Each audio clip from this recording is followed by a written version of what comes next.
അമ്മ മാതാവിനും തിരുക്കുമാരനും കൊടാനുകോടി നന്ദി പറയുന്നു. ഈ നിമിഷം ഇവിടെ വരാനും സാക്ഷ്യം പറയാൻ ലഭിച്ച കൃപയെ ഓർത്ത് നന്ദി പറയുന്നു. എൻ്റെ പേര് സിജി. എൻ്റെ വീട് തിരുവല്ല കവിയൂരുന്ന സ്ഥലത്താണ്. എൻ്റെ ഹസ്ബൻഡ് മോന് മോളുമാണ്. ഞങ്ങളിപ്പോൾ വരുന്നത് UK-യിൽ നിന്നാണ് വരുന്നത്. ഞങ്ങൾ വരുന്ന വഴി തന്നെയാണ്. ഞാൻ ആദ്യമായിട്ട് ഇവിടെ വരുന്നത് 2020 ഫെബ്രുവരി മാസത്തിലാണ്. അന്ന് ഞാൻ ഉടമ്പടി എടുത്തിരുന്നു. അങ്ങനെ ഞാൻ ഉടമ്പടിയിലെ എല്ലാ പ്രാർത്ഥനകളും നടത്തുന്നുണ്ടായിരുന്നു. അതുപോലെ തന്നെ എൻ്റെ നിയോഗങ്ങൾ, എനിക്ക് മൈഗ്രെയിനായിട്ട് 35 വർഷമായിട്ട് എനിക്ക് മൈഗ്രെയിനായിരുന്നു.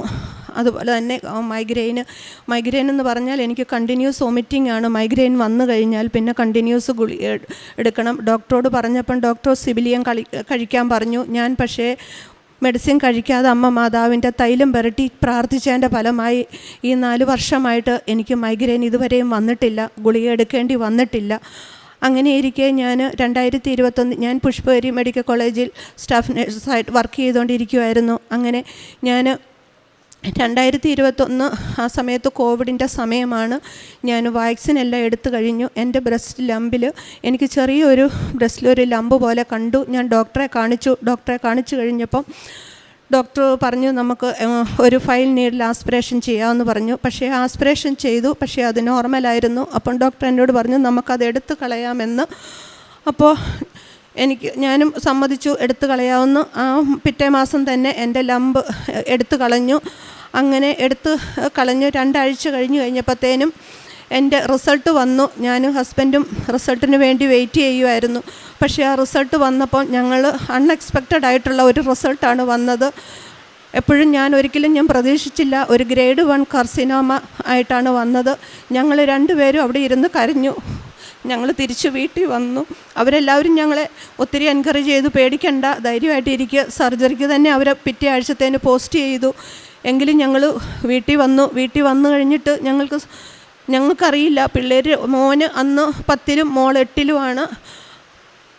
അവരും കരച്ചിൽ, ഞങ്ങളും കരച്ചിൽ. എന്ത് ചെയ്യണമെന്നറിയാൻ മേലായിരുന്നു. അങ്ങനെ വന്നപ്പോൾ എൻ്റെ വീട്ടിൽ നിന്ന് പറഞ്ഞു നമുക്കൊരു സെക്കൻഡ് ഒപ്പീനിയനും കൂടി എടുക്കണമെന്ന് പറഞ്ഞു. അങ്ങനെ സെക്കൻഡ് ഒപ്പീനിയന് വേണ്ടി ഞങ്ങൾ RCCയിൽ എൻ്റെ ഒരു കസിനായിരുന്നു അവിടുത്തെ ഡോക്ടറിന് റിപ്പോർട്ടുകളെല്ലാം ഞാൻ അയച്ചു കൊടുത്തു. പിറ്റേ ദിവസം തന്നെ വരാൻ പറഞ്ഞു. കാണിച്ചു. ഡോക്ടർ എന്നെ കംപ്ലീറ്റ് എക്സാം ചെയ്തു. ഞാനും മെഡിക്കൽ ഫീൽഡിൽ വർക്ക് ചെയ്യുന്നതായതുകൊണ്ട് എനിക്കും പറഞ്ഞാൽ മനസ്സിലാവുമായിരുന്നു. ഡോക്ടർ എന്നോട് പറഞ്ഞു സർജറി ചെയ്യണം. സർജറി ചെയ്ത് ഒരു 14 ഡേയ്സിൽ നിങ്ങൾക്ക് ട്രെയിൻ ചെയ്ത് വീട്ടിൽ വിടും. ഫസ്റ്റ് ഡേയിൽ നമുക്ക് ICU കിടത്തി പിറ്റേ ദിവസം വിടും വീട്ടിൽ. അപ്പം 14 ഡേയ്സ് നിനക്ക് വീട്ടിൽ ഇരുന്ന് മെഷർ ചെയ്ത് 14-ാം ദിവസം ഇവിടെ വന്ന് കാണിച്ചാൽ മതിയെന്ന് പറഞ്ഞു. പക്ഷേ തിരുവല്ലായിൽ നിന്ന് എനിക്ക് തിരുവനന്തപുരം വരിക എന്ന് പറയുന്നത് എനിക്ക് ഭയങ്കര ബുദ്ധിമുട്ടായിരുന്നു. എങ്കിലും അമ്മ മാതാവിനോട് ഞാൻ കരഞ്ഞു പ്രാർത്ഥിക്കുമായിരുന്നു. പിള്ളേരും ഞങ്ങൾ വെളുപ്പിനെണീറ്റ് കരഞ്ഞു പ്രാർത്ഥിക്കും. ഹസ്ബൻഡും വചനം എഴുതും, പ്രാർത്ഥിക്കും. അതിൻ്റെ ഫലമായിട്ട് എല്ലാത്തിനും ദൈവം ഞങ്ങൾക്ക് ശക്തി തന്നു. എൻ്റെ വീട്ടിൽ നിന്ന് എൻ്റെ ആങ്ങളയുടെ വൈഫും എൻ്റെ കസിൻ ബ്രദറും എല്ലാ പ്രാവശ്യവും ഞങ്ങൾക്ക് തിരുവനന്തപുരത്ത് പോകാനായിട്ട് എപ്പോഴും എന്നെ വീട്ടിൽ കൊണ്ടുവന്ന് എന്നെ കൊണ്ടുപോകാനും എല്ലാ കാര്യങ്ങൾക്കും എൻ്റെ കൂടെ നിൽക്കുവാനും എല്ലാത്തിനും സഹായിച്ചു. അങ്ങനെ സർജറിയുടെ ദിവസം വന്ന് സർജറി കഴിഞ്ഞപ്പം ഡോക്ടർ വന്ന് എന്നോട് പറഞ്ഞു ദൈവ അനുഗ്രഹത്താൽ ഇതൊരു മിറക്കിളാണ്. നിൻ്റെ ടെസ്റ്റ് നെഗറ്റീവാണ്. വേറെ സർജറി എനിക്ക് ചെയ്യേണ്ടി വന്നില്ല. ജസ്റ്റ് ഡൈ മാത്രം ഇഞ്ചക്ഷൻ ചെയ്തതേ ഉള്ളൂ. നീ പേടിക്കണ്ട എന്ന് പറഞ്ഞു. എനിക്ക് എന്ത് പറഞ്ഞാലും എനിക്ക് അറിയില്ല. എല്ലാ പ്രാർത്ഥന അമ്മ മാതാവ് ആ നിമിഷവും എൻ്റെ കൂടെ ഉണ്ടെന്ന് എനിക്ക് മനസ്സിലായി. പിറ്റേ ദിവസം തന്നെ ഡിസ്ചാർജായി വീട്ടിൽ വന്നു. പക്ഷേ ആദ്യമായിട്ട് എനിക്കിങ്ങനെ ഒരു ചെറിയ ഇത് വന്നുകൊണ്ട് ഡോക്ടർ പറഞ്ഞു നമുക്ക് 4 ഹീമോയും റേഡിയേഷനും എടുക്കുന്നതാണ് ബെറ്റർ. അങ്ങനെ എനിക്ക് അത് കീമോ എടുക്കുക എന്ന് പറയുന്നത് തന്നെ എനിക്ക് പേടിയുള്ള, നമ്മൾ സ്ത്രീകളായിട്ട് എല്ലാവർക്കും ഒരു പേടിയാണ് മുടി പോവുക എന്ന് പറയുന്നത്. എങ്കിലും ഞാൻ അമ്മ മാതാവിനോട് പറഞ്ഞു അമ്മ മാതാവ് മുടിയുണ്ടല്ലോ, എൻ്റെ മുടി മുഴുവൻ പോകും കീമോ എടുത്താൽ. എങ്കിലും എനിക്ക് അമ്മ മാതാവ് എനിക്ക് അതിനുള്ള ധൈര്യം തന്നു. എൻ്റെ ഹസ്ബൻഡും എൻ്റെ സിസ്റ്റർ ലോയും കൂടെ 2 പേരും കൂടെ എൻ്റെ തല മുഴുവനും വടിച്ചു തന്നു. ഞാനപ്പോഴും അമ്മ മാതാവിൻ്റെ അടുത്ത് കരഞ്ഞ് പ്രാർത്ഥിക്കുമായിരുന്നു. പക്ഷേ ആ സമയത്തൊക്കെ പ്രാർത്ഥിക്കുമ്പോൾ ഞങ്ങളുടെ വീട്ടിൽ കണ്ടിന്യൂസ് മുല്ലപ്പൂവിൻ്റെ ഗന്ധം കുന്തിരിക്കും പുകയ്ക്കുന്നത് പോലെയാണ് തോന്നുന്നത്. എപ്പോഴും മാതാവ് ഞങ്ങളുടെ കൂടെ ഉള്ളതുപോലെയായിരുന്നു. അങ്ങനെ കീമോയും കഴിഞ്ഞ് ഞങ്ങൾ റേഡിയേഷനും എടുത്ത് വീട്ടിൽ ഇരിക്കുവാണ്. എടുക്കുന്ന സമയത്താണ് UK ഓപ്പൺ ആകുന്നത്. അപ്പോഴും ഞാൻ പറഞ്ഞു എല്ലാവർക്കും പോകാൻ സാധിക്കും, എനിക്കിങ്ങനെ വന്നതുകൊണ്ട് പോകാൻ സാധിക്കില്ലല്ലോ, അമ്മ മാതാവിനോട് പറഞ്ഞു. അപ്പോൾ എനിക്കറിയില്ല എവിടെ നിന്നാണോ എനിക്കൊരു ധൈര്യം തന്നു. അമ്മ മാതാവ് എന്നോട് പറഞ്ഞു നീയും പോകാൻ ട്രൈ ചെയ്യുക. അപ്പം ഞാൻ ആദ്യമായിട്ട് ഡോക്ടറോട് ചോദിച്ചു എനിക്ക് പോകാൻ സാധിക്കുമോ എന്ന്. അപ്പം ഡോക്ടർ പറഞ്ഞു നിനക്ക് ധൈര്യമായിട്ട് നിനക്ക് പൊക്കോ, ഒരു കുഴപ്പമില്ല, എവിടെ വേണേലും പൊക്കോളാൻ പറഞ്ഞു. അങ്ങനെ ഞാൻ അമ്മ മാതാവിനോട് ഒരു കാര്യമേ ചോദിച്ചുള്ളൂ, എന്നെ വിടാൻ ആഗ്രഹമുണ്ടെങ്കിൽ മാത്രം ഞാൻ IELTS എഴുതാൻ പോവുകയാണ്, എനിക്ക് ആവശ്യമുള്ള സ്കോർ തന്ന് എന്നെ വിജയിപ്പിച്ചാൽ മതി, അല്ലെങ്കിൽ എന്നെ ഫെയിലാക്കിക്കോളാൻ ഞാൻ അമ്മ മാതാവിനോട് പറഞ്ഞു. അമ്മ മാതാവ് എനിക്ക് ആവശ്യമുള്ള സ്കോർ തന്നു. ഞങ്ങൾ മോന് 18 വയസ്സ് സെപ്റ്റംബറിലാകുമായിരുന്നു. അപ്പോഴും ഞാൻ ഓർത്തു ഞങ്ങൾ ഫാമിലി എന്നെ തന്നെ ഇവർ വിടത്തില്ല, കാരണം എനിക്ക് വയ്യാന്ന് പറഞ്ഞുകൊണ്ട് ഇവരെന്നെ വിടിയല്ല, ഒന്നിച്ച് പോകാനാണെങ്കിൽ പോയാൽ മതി. ആദ്യമായിട്ട് ഞങ്ങളെല്ലാവരും കൂടെ പോകുകയെന്ന് പറയുമ്പം പാടായിരുന്നു. അമ്മ മാതാവിനോട് പറഞ്ഞു അമ്മ മാതാവേ നീ അവിടെ ക്രമീകരിച്ച് തരണേ എന്ന് പറഞ്ഞു. അതും അമ്മ മാതാവ് ഞങ്ങളെ ഒന്നിച്ചായിട്ട് ഓഗസ്റ്റ് 2, 2022 UK പോകാനുള്ള എല്ലാ അമ്മ മാതാവും ഞങ്ങൾക്ക് ക്രമീകരിച്ച് തന്നു. ഞാൻ ഉപ്പും തൈലവും വെച്ച് ഓരോ കാര്യത്തിന് പോകുമ്പം പ്രാർത്ഥിക്കുമായിരുന്നു.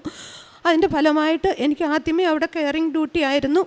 അപ്പോഴും ഞാൻ അമ്മ മാതാവ് ആദ്യമേ ബുദ്ധിമുട്ടായിരുന്നു. ഞാൻ ഓരോ ദിവസവും ഞാൻ ശക്തമായിട്ട് പ്രാർത്ഥിക്കുമായിരുന്നു. അതിൻ്റെ ഫലമായിട്ട് എനിക്ക് CBT OSCE ഒക്കെ എനിക്ക് എഴുതാൻ സാധിച്ചു. ഇപ്പം അമ്മ മാതാവ് ഞാൻ ആഗ്രഹിക്കാത്ത കാര്യമാണ്, അമ്മ മാതാവ് എനിക്ക് NHS ഒരു നേഴ്സായിട്ട് എനിക്ക് ജോലി ലഭിച്ചു.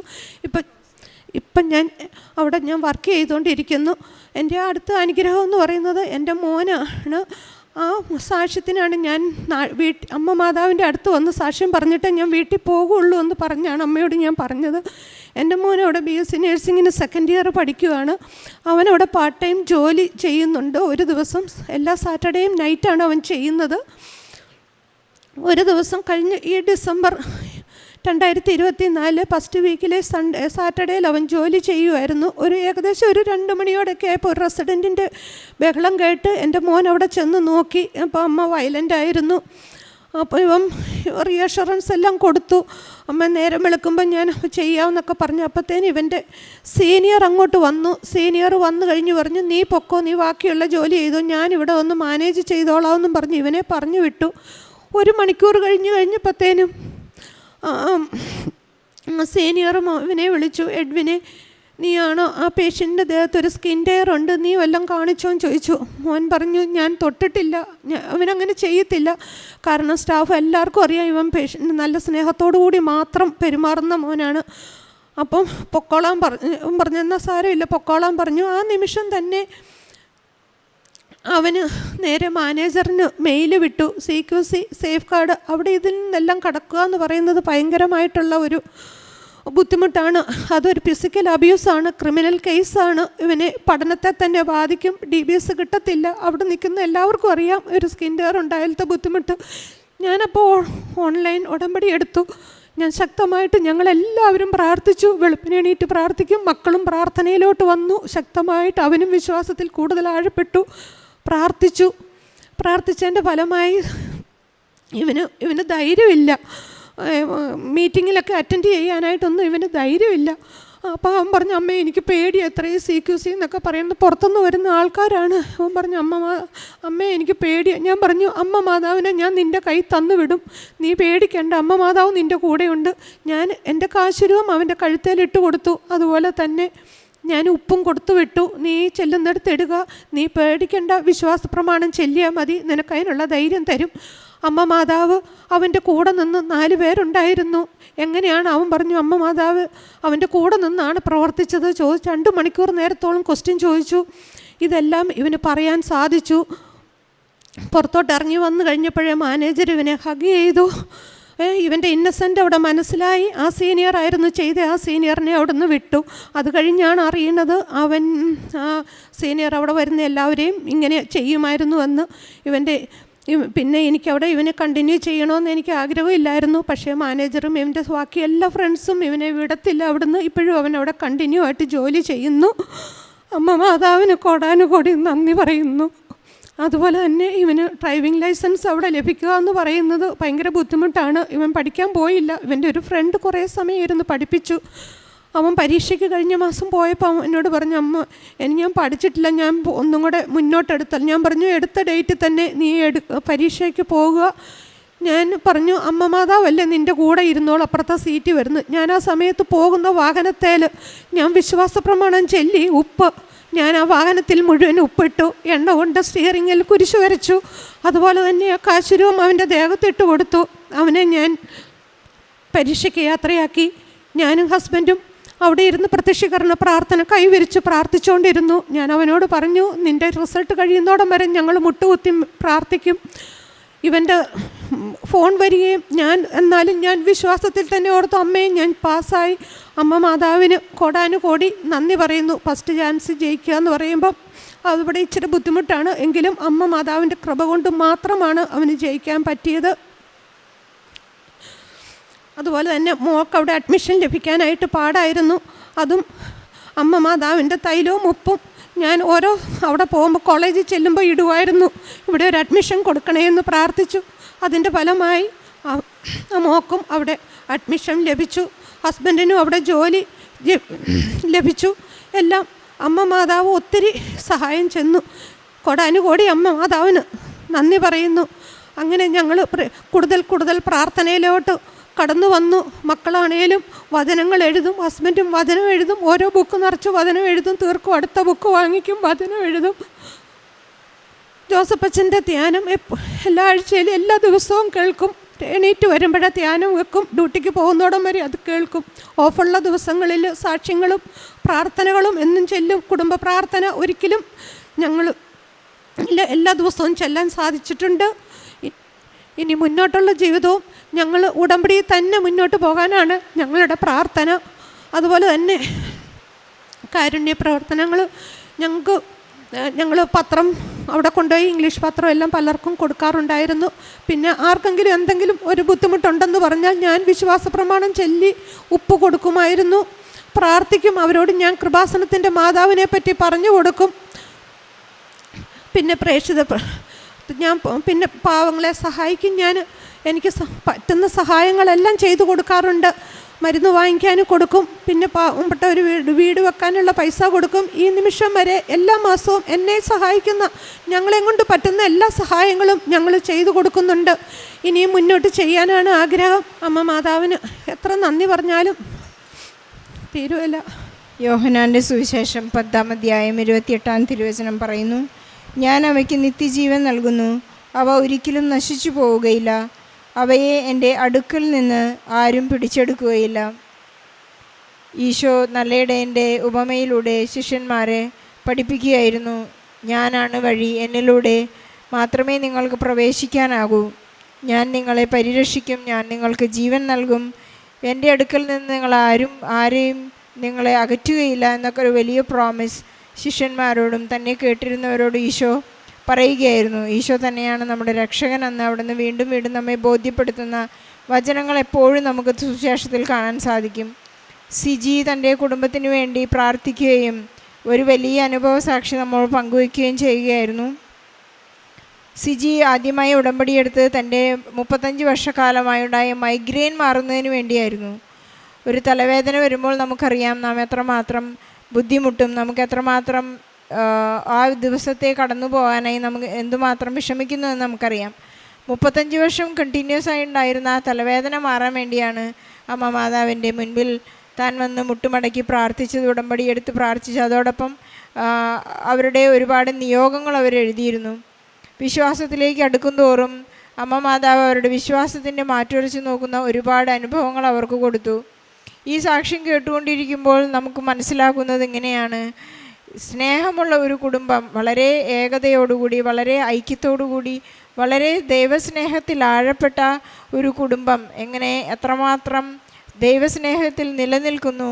അവർക്ക് എന്തു തന്നെ പരീക്ഷണങ്ങളും പ്രലോഭനങ്ങളും ഉണ്ടായാലും അതിൽ നിന്നെല്ലാം അമ്മ മാതാവ് ഈശോയെ ഏൽപ്പിച്ചുകൊണ്ട് അവരെ കരം പിടിച്ച് നടത്തുന്ന ഒരു വലിയ അത്ഭുത സാക്ഷ്യത്തിന് ഉടമകളാണ് ഈ കുടുംബം. അതുപോലെ തന്നെ ഈ സഹോദരിക്ക് ഒരു ലംബുണ്ടായപ്പോൾ അത് സ്കാനിങ്ങിൽ പോസിറ്റീവായിരുന്നു.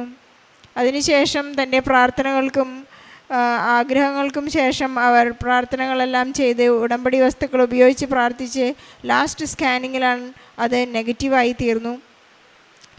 എങ്കിലും ഡോക്ടേഴ്സിൻ്റെ അഡ്വൈസ് അനുസരിച്ച് അവർ അവരുടെ കീമോ അതുപോലെ തന്നെ റേഡിയേഷനൊക്കെ ചെയ്തു. തൻ്റെ മുടി മുഴുവൻ നഷ്ടപ്പെടുമെന്നുള്ള കുടുംബത്തിൻ്റെ സങ്കടം, അതെല്ലാം അമ്മ മാതാവ്, ഇന്ന് നമ്മൾ ഈ സഹോദരിയെ കാണുമ്പോഴറിയാം അങ്ങനെ ഒരു സിക്നെസ് ഉണ്ടായിരുന്നു എന്ന് പോലും നമുക്ക് മനസ്സിലാക്കാൻ സാധിക്കുകയില്ല. അത്രമാത്രം അമ്മ മാതാവ് അവരെ അനുഗ്രഹിക്കുന്നു, അവരുടെ കൂടെ സഞ്ചരിക്കുന്നു, അവരുടെ എല്ലാ ആവശ്യങ്ങളിലും താങ്ങും തണലുമായി നിൽക്കുന്നു. തൻ്റെ മകനുണ്ടായ ഒരു മിസ്അണ്ടർസ്റ്റാൻഡിങ്ങിൻ്റെ പേരിൽ തൻ്റെ മകനെ അവർ ജോലിയിൽ നിന്ന് അവരുടെ ആ സ്ഥലത്തിൽ നിന്നും പിരിച്ചുവിടും എന്നുള്ള ഒരവസ്ഥയിൽ അമ്മ മാതാവാണ് അത് ഇടപെട്ട് തൻ്റെ ഇന്നസെൻറ്റ് സ്റ്റേറ്റ് അവർക്ക് സ്ഥാപിക്കാനായി. ഈ മകനൊട്ടും ധൈര്യമുണ്ടായിരുന്നില്ല എന്ന് പറയുന്നു. ധൈര്യത്തിൻ്റെ അമ്മയാണ് അമ്മ. എപ്പോഴും സംസാരിക്കാൻ ധൈര്യമുള്ളൊരു സ്ത്രീയായിരുന്നു. മകനെ അവർക്ക് വീഞ്ഞില്ല, അവരൊരു വലിയ ഷെയിമിലേക്ക് കടന്നു പോവുകയാണെന്ന് പരിശുദ്ധ അമ്മയ്ക്ക് വളരെ ധൈര്യത്തോടുകൂടി തൻ്റെ മകനോട് സംസാരിക്കുവാനും അവർക്ക് വേണ്ടി മാധ്യസ്ഥം അപേക്ഷിക്കാനും സാധിക്കുന്ന ഒരു അമ്മയാണ് നമ്മുടെ അമ്മ. ഈ മകൻ്റെ ആ ധൈര്യക്കുറവിനെയാണ് അമ്മ അവിടെ, താനൊരു തെറ്റും ചെയ്തിട്ടില്ലെങ്കിലും തൻ്റെ ഒരു മിസ്അണ്ടർസ്റ്റാൻഡിങ്ങിൻ്റെ സമയത്ത് പരിശുദ്ധ അമ്മ ഇടപെട്ടുകൊണ്ട് എങ്ങനെ സംസാരിക്കണമെന്ന് ഈ മകനെ പഠിപ്പിച്ചു. വളരെ നീണ്ട ഒരു ഇൻ്റർവ്യൂ, ഒരു ഡയലോഗിന് ശേഷം അവർക്ക് തൻ്റെ ആ നിരപരാധിത്വം വെളിപ്പെടുകയും തന്നെ അവിടെ തന്നെ റീഅപ്പോയിൻറ്റ് ചെയ്ത് അവരെ അവിടെ നിന്ന് പറഞ്ഞുവിടാതെ അവിടെ തന്നെ ഇപ്പോൾ റിമെയിൻ ചെയ്യാനും ജോലി ചെയ്യാനും പഠിക്കുവാനും മകനെ സഹായിച്ചു എന്ന് സാക്ഷ്യപ്പെടുത്തുന്നത് പോലെ തന്നെ മകന് ലൈസൻസ് കിട്ടുവാൻ ഉണ്ടായ ആ സ്ട്രഗിൾ, അവിടെ ലൈസൻസ് കിട്ടുക എന്നുള്ളത് ബുദ്ധിമുട്ടാണ്. പക്ഷേ എല്ലാത്തിനും പരിശുദ്ധ അമ്മയിൽ ശരണം വയ്ക്കുന്ന, തങ്ങൾക്ക് എല്ലാം തങ്ങളോട് കൂടെ ഉണ്ടെങ്കിലും സമ്പത്തും സൗഭാഗ്യവും ഉണ്ടെങ്കിലും താൻ പരിശുദ്ധ അമ്മയിൽ ഞങ്ങൾ ആശ്രയിക്കുന്നു എന്നുള്ളതാണ് ഈ സാക്ഷ്യത്തിൻ്റെ മനോഹാരിത. ഇവർ എപ്പോഴും പരിശുദ്ധ അമ്മയോട് ആശ്രയിച്ചുകൊണ്ട് ഞങ്ങൾക്ക് ആവശ്യമായ എല്ലാ അനുഗ്രഹങ്ങളും ഈശോയിൽ നിന്ന് വാങ്ങിത്തരണമേ എന്നാണ് ഇവരുടെ കുടുംബത്തിൻ്റെ എപ്പോഴുമുള്ള പ്രാർത്ഥന. അവർ പ്രാർത്ഥിക്കുമ്പോൾ ഒന്നിച്ച് കരയുന്നു, അവർ സന്തോഷിക്കുമ്പോൾ ഒന്നിച്ച് ചിരിക്കുന്നു എന്ന ഈ കുടുംബത്തിൻ്റെ മനോഹാരിത നമുക്ക് ഈശോയ്ക്കും പരിശുദ്ധ അമ്മയ്ക്കും നന്ദി പറയാം. അവരുടെ കുടുംബവും ബന്ധുക്കളും അയൽക്കാരും എല്ലാവരും തന്നെ സ്നേഹത്തിലാണ്, ദൈവസ്നേഹത്തിൽ ആഴപ്പെട്ടുകൊണ്ടാണ് ജീവിക്കുന്നത്. സിജിയുടെയും കുടുംബത്തിൻ്റെയും ഈ വലിയ സാക്ഷ്യത്തിനെ പരിശുദ്ധ അമ്മയ്ക്ക് ഈശോയ്ക്കും നല്ലൊരു കൈയടി നൽകി നമുക്ക് ഈ സാക്ഷ്യം സമർപ്പിക്കാം. അത്യപൂർവ ദൈവാനുഭവങ്ങൾ ഇനി നിങ്ങൾക്കും സ്വന്തം. ഈ യൂട്യൂബ് ചാനൽ ഇതുവരെ സബ്സ്ക്രൈബ് ചെയ്തിട്ടില്ലെങ്കിൽ ഇപ്പോൾ തന്നെ സബ്സ്ക്രൈബ് ചെയ്യുക. ഈ വീഡിയോ ഇപ്പോൾ തന്നെ നിങ്ങളുടെ സുഹൃത്തുക്കൾക്ക് ഷെയർ ചെയ്തുകൊണ്ട് കർത്താവിൻ്റെ പ്രേക്ഷിതരാകുക.